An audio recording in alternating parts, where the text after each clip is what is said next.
Bapak, Ibu, dan saudara yang dikasihi dalam Tuhan Yesus Kristus, saya mengucapkan Shalom. Kita bertemu lagi dalam acara Sapaan Rohani GKJ Cakran Gratan. Namun sebelum kita bersama-sama menghayati firman Tuhan, mari kita siapkan hati kita masing-masing di dalam doa. Mari kita berdoa. Bapa kami yang bertata di dalam kerajaan surga yang mulia, Tuhan yang kami kenal di dalam nama Tuhan Yesus Kristus, kembali kami menghadap kehadirat-Mu yang kudus Tuhan, mengucap syukur atas berkat-berkat yang telah Engkau berikan pada setiap kami, sehingga kami senantiasa berada dalam cinta kasih-Mu. Ya Tuhan, pada saat ini kami mau bersama-sama belajar tentang kebenaran firman-Mu. Buka hati setiap kami Tuhan, agar kami dapat memahami dengan benar tentang kebenaran firman-Mu, sehingga firman tersebut dapat menjadi pelita bagi setiap kami dan dapat menjadi penghibur bagi hati yang sedang terluka, dan dapat merubah karakter kami menjadi pribadi-pribadi yang lebih baik dari hari kemarin. Oleh karena itu Tuhan, kami mohon Roh Kudus-Mu mampukan setiap kami melakukan kehendak. Terima kasih Tuhan. Doa yang jauh dari sempurna ini kami minta di dalam nama Tuhan Yesus Kristus, Juru Selamat kami yang hidup. Haleluya. Amin. Bapak, Ibu, dan saudara yang terkasih dalam Tuhan Yesus Kristus, firman Tuhan yang hendak kita renungkan pada hari ini terambil dari Yohanes 21 ayat 1 sampai 19. Namun untuk mempersingkat waktu, akan saya baca ayat yang kelima dan yang keenam. Yang demikian firman Tuhan. Kata Yesus kepada mereka, "Hai anak-anak, adakah kamu mempunyai lauk pauk?" Jawab mereka, "Tidak ada." Maka kata Yesus kepada mereka, "Tebarkanlah jalamu di sebelah kanan perahu, maka akan kamu peroleh." Lalu mereka menebarkan dan mereka tidak dapat menariknya lagi karena banyaknya ikan. Bapak, Ibu, dan saudara yang terkasih dalam Tuhan Yesus Kristus, renungan sapaan rohani pada hari ini kami beri tema rekonsiliasi. Yang namanya orang hidup di dunia ini tentu tidak pernah lepas dari yang namanya kesalahan. Dan kesalahan itu bisa terjadi karena faktor disengaja maupun faktor yang tidak disengaja. Dan seringkali orang juga antara pikiran, perbuatan, dan tutur kata itu seringkali tidak sama. Contoh sederhana itu ketika ada seorang pemimpin pujian itu bertanya kepada salah seorang jemaat ketika sesudah ibadah. Pertanyaannya begini, "Bapak, gimana tadi penampilan saya?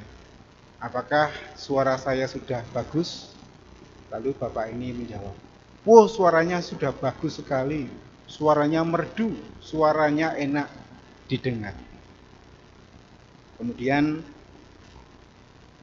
pemimpin puja ini sambil tersenyum menjawab, "Terima kasih Bapak."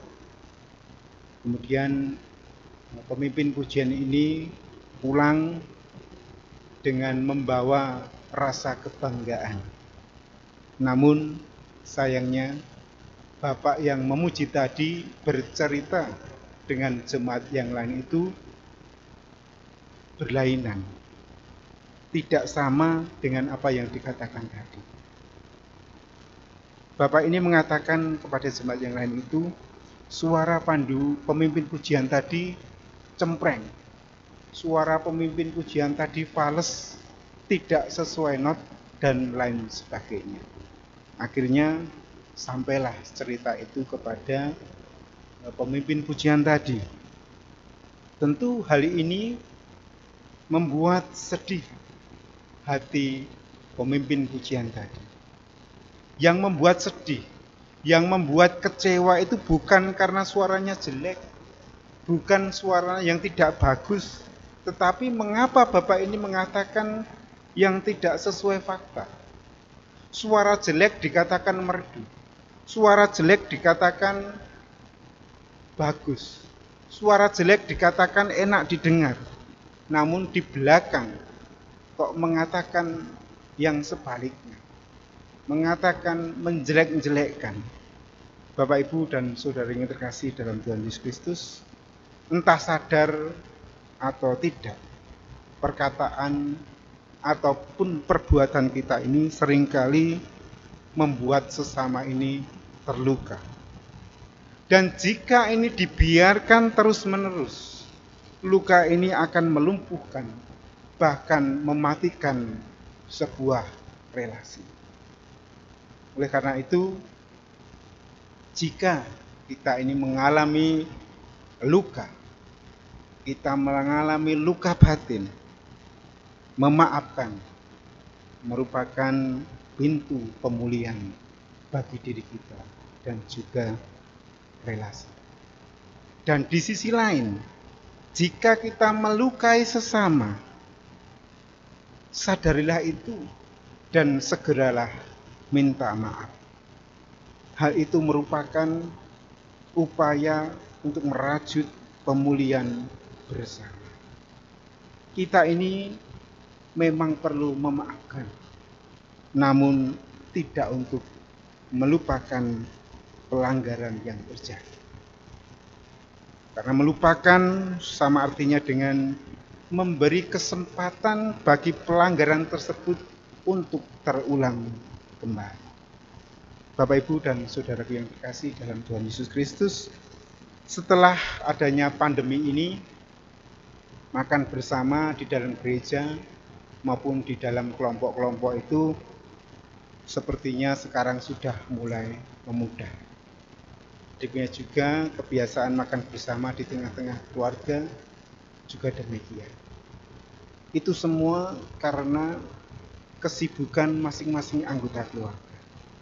Suami istri sama-sama sibuk dengan pekerjaan masing-masing dan membuat mereka memilih untuk makan sendiri-sendiri dengan alasan efektivitas waktu. Lalu pertanyaannya, apa pentingnya makan bersama? Ada sebuah penelitian tentang makan bersama dan dampak-dampak yang bisa didapat dari hal itu. Dari hasil riset yang didapat ditemukan bahwa melalui makan bersama, pembentukan keluarga itu dapat terwujud. Kebiasaan-kebiasaan baik, percakapan-percakapan yang membangun melalui kebersamaan yang saling mencapai itu terjadi di seputar meja makan. Jadi keluarga yang membiasakan diri untuk makan bersama itu, menurut penelitian itu akan berkembang jauh lebih baik, akan berkembang jauh lebih sehat. Perjumpaan di meja makan itu merupakan sarana untuk menumbuhkan kehidupan dalam keluarga.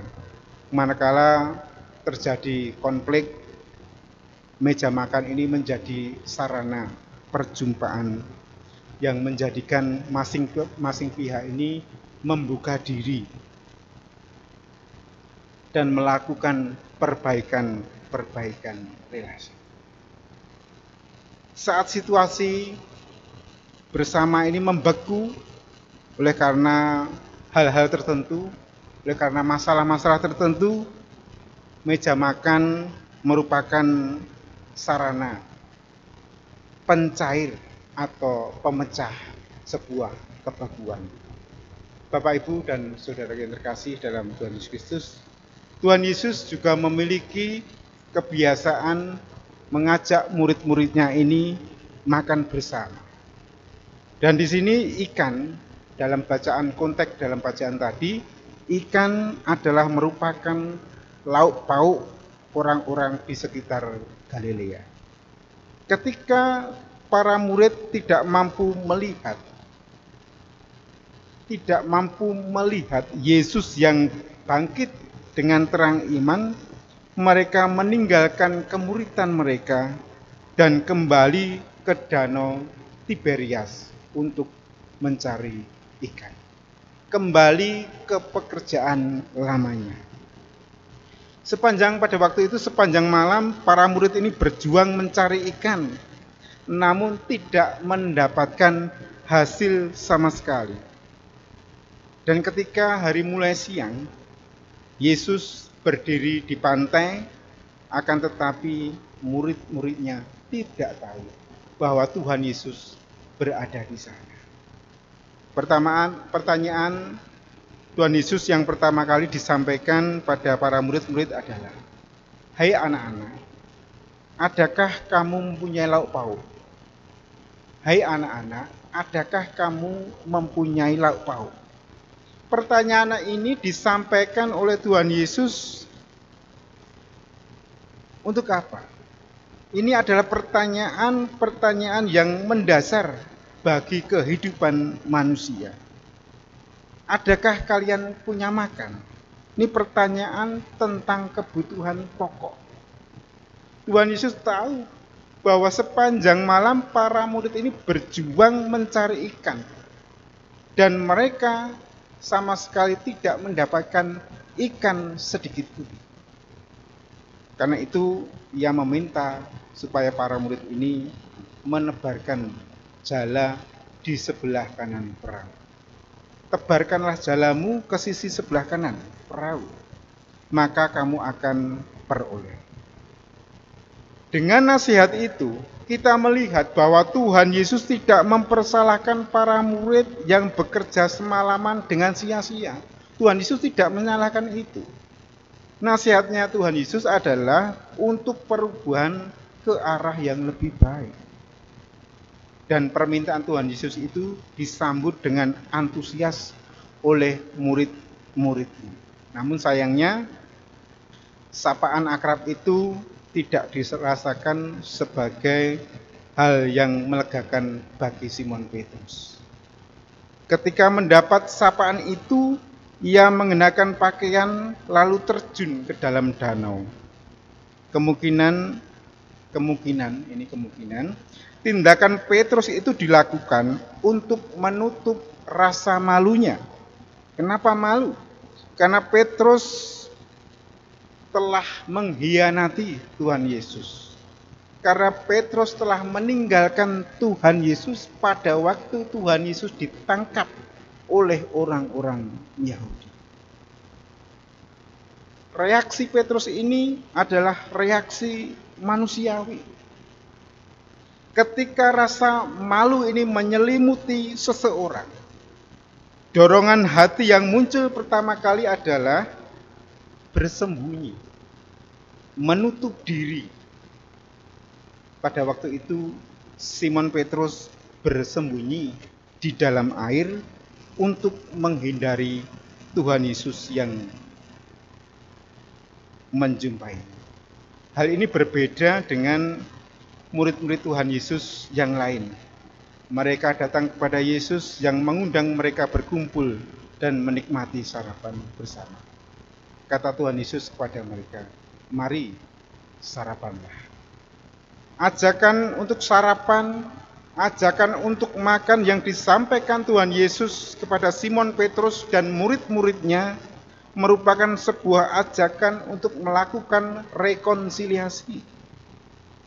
Sarapan bersama, makan bersama adalah ajakan untuk memulihkan hubungan yang membebaskan Petrus dari rasa malu dan rasa bersalahnya kepada Tuhan Yesus. Ajakan sarapan ataupun ajakan makan itu juga menjadi sarana untuk mengundang Simon Petrus dalam relasi yang baru, relasi yang dipulihkan dan disegarkan kembali.